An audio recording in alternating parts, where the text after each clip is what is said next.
नमस्कार दोस्तों, पुनः स्वागत करते हैं आपका अपने यूट्यूब चैनल शाश्वत एकेडमी में।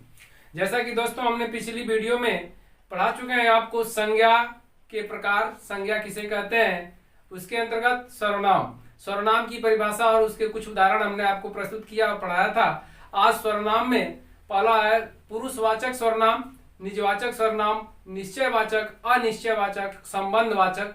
तो इन सर्वनामों में चलिए आज की वीडियो स्टार्ट करने से पहले यदि आप इस चैनल पे नए हैं तो इस चैनल को सब्सक्राइब और बेल आइकन को प्रेस कर लें, जिससे कि हमारी कोई भी वीडियो आपके पास आसानी से पहुंच सके। तो चलिए आज का टॉपिक है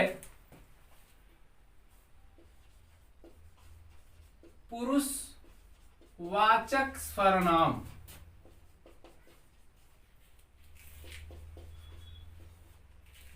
पुरुषवाचक सर्वनाम।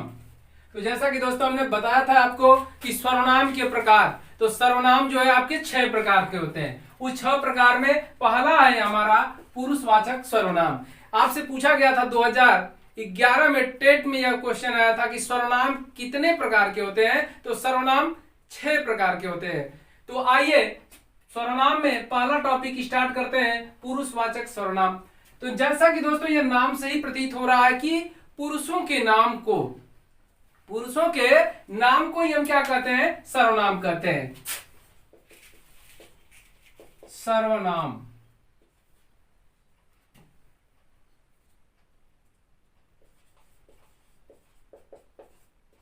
पुरुषों के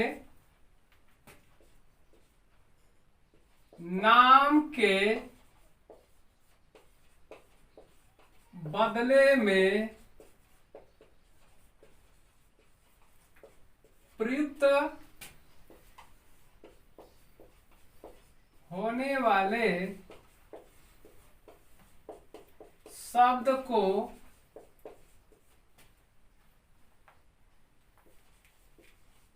पुरुषवाचक सर्वनाम कहते हैं।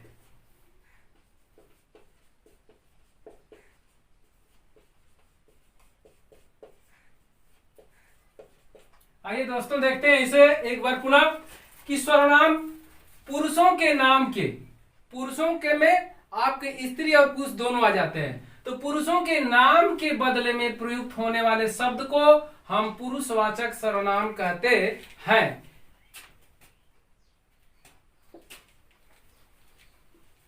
पुरुषवाचक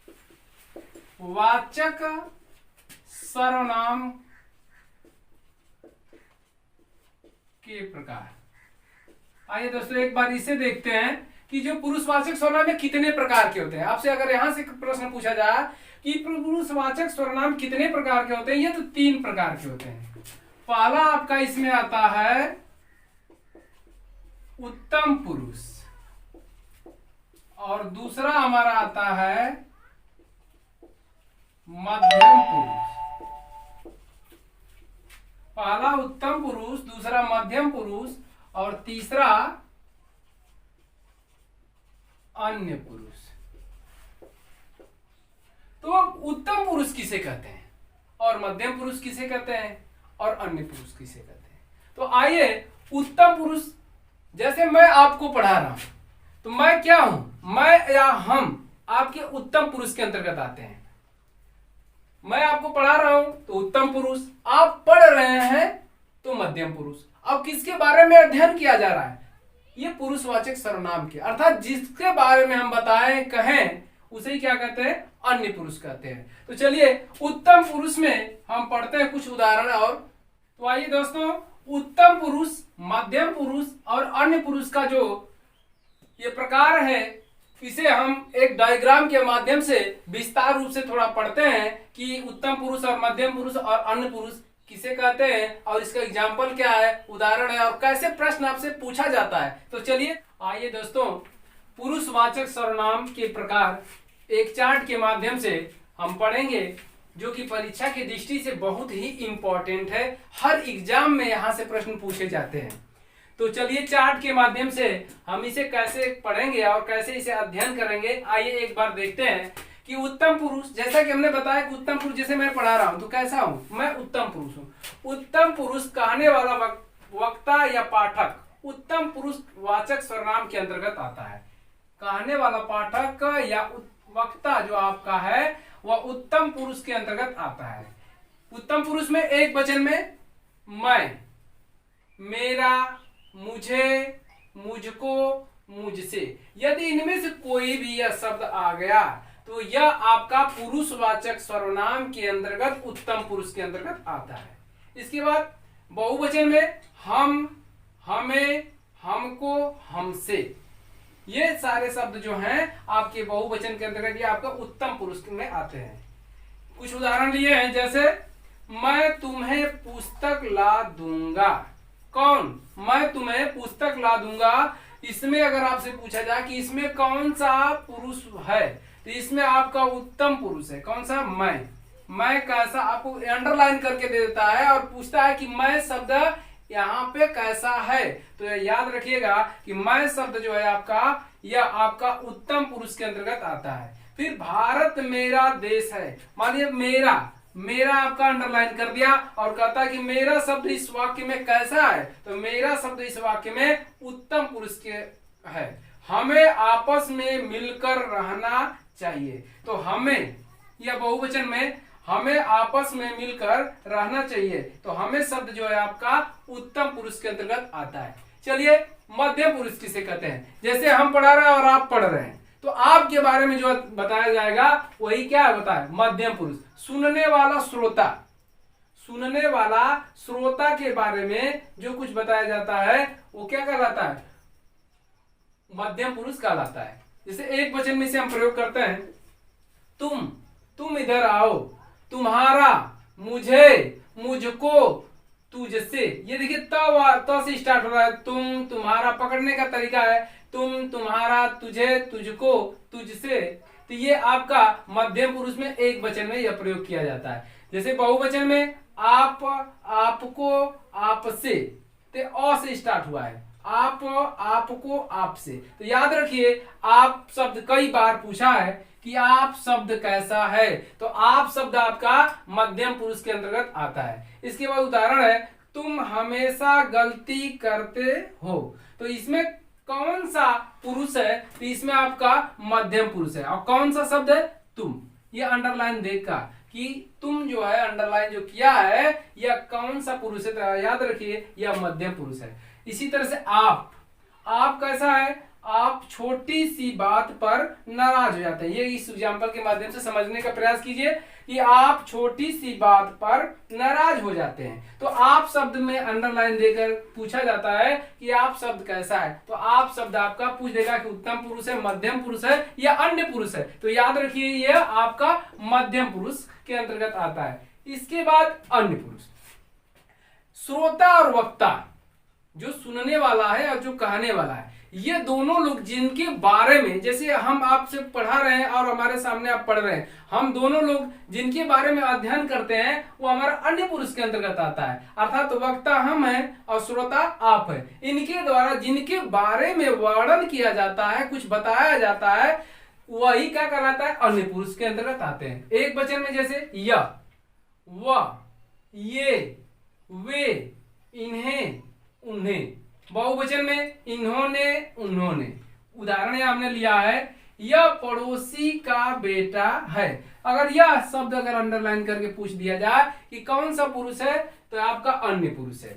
ये बालक बहादुर है, तो ये बालक बहादुर है, तो ये कैसा शब्द है? ये आपका अन्य पुरुष के अंतर्गत है। उन्हें 5 भाषाएं आती हैं, तो उन्हें अंडरलाइन देगा और आपसे पूछा जाएगा कि इनमें से कौन सा सर्वनाम है, तो याद रखिए कि उन्हें जो है आपका अन्य पुरुष के अंतर्गत है आता है। तो इस तरह से आपको हमने एक डायग्राम के माध्यम से पूरा समझाने का प्रयास किया। दोस्तों हमें उम्मीद है कि आपको अच्छी तरह से समझ में आ गया होगा। चलिए चलते हैं इसके आगे कि आप और वे शब्द का प्रयोग हम कहां और किसके रूप में प्रयोग करते हैं। आप और वे। आप सर्वनाम, देखिए दोस्तों आप सर्वनाम कई बार आपसे पूछा जाता है और यह आप जो सर्वनाम है आप और वे सर्वनाम जो 2 सर्वनाम है कई बार एग्जाम में पूछा गया है, इसलिए इसे मैं बताने का पूरा प्रयास कर रहा हूं कि आपको यह यहाँ समझ में आ जाए। चलिए, आप सर्वनाम का प्रयोग, तो आप सर्वनाम का प्रयोग कहां करते हैं? तो आप शब्द का जो सर्वनाम है उसे हम आदर सूचक, आप सर्वनाम का प्रयोग आदर सूचक के रूप में करते हैं। कहां करते हैं? आदर की बात जहां की जाए वहां पे हम आप सर्वनाम का प्रयोग करते हैं। जैसे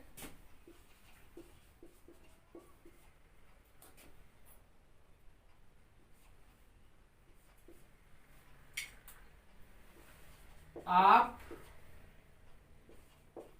दादाजी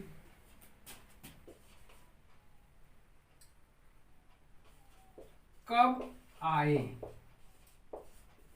आप दादाजी कब आए? तो आप यहां जो सर्वनाम है, यह दादाजी हैं जो उनके सम्मान के लिए अर्थात इनके आदर सूचक शब्द के रूप में यह प्रयोग किया गया कि आप दादाजी कब आए। तो आप शब्द यहां हम आदर सूचक शब्द के रूप में प्रयोग करते हैं। वे शब्द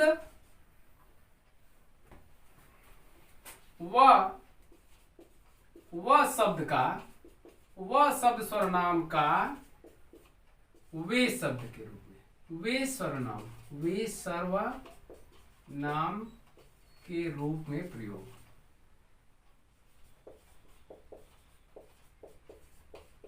देखिए यहां ये भी बहुत इंपॉर्टेंट है कि जो वह शब्द है, वह सर्वनाम है का जो प्रयोग होता है वे सर्वनाम के रूप में हम कहां करते हैं। तो यह एग्जाम्पल देते हैं आपको, हम बता रहे हैं कि वह सर्वनाम का जो वे सर्वनाम के रूप में हम प्रयोग करते हैं किसी महान व्यक्ति को संबोधित करने के लिए। जैसे वे महान व्यक्ति थे। तो आपको समझ में आ गया होगा दोस्तों कि वे महान व्यक्ति थे। इसे कहने से ही यह भावार्थ निकल जाता कि वे महान व्यक्ति थे। कौन महान व्यक्ति थे? अर्थात गांधी जी के बारे में बताया जा रहा है। तो वे महान व्यक्ति थे यानी उनके सम्मान के लिए यहाँ किया जा रहा है। वह की जगह पे किसका प्रयोग? वे सर्वनाम प्रयोग करते हैं हम किसी महान व्यक्ति के नाम से उन्हें संबोधन करने के पहले। तो दोस्तों यह वीडियो आज की हम यही समाप्त करते हैं और आशा करते हैं कि आज का हमने जो आपको वीडियो दिया है आपको पूरी अच्छी तरह से समझ में आ गया होगा। और ये अच्छी तरह से पूरी समझ में आ गया होगा। अगर आ गया है तो आप हमें लाइक कमेंट करके बताएंगे कि आपको यह वीडियो कैसी लगी और अपने दोस्तों में ज्यादा से ज्यादा इसे शेयर करके हमें बताएंगे। और मिलते हैं दोस्तों एक नई टॉपिक के साथ नेक्स्ट दिन। तब तक के लिए धन्यवाद।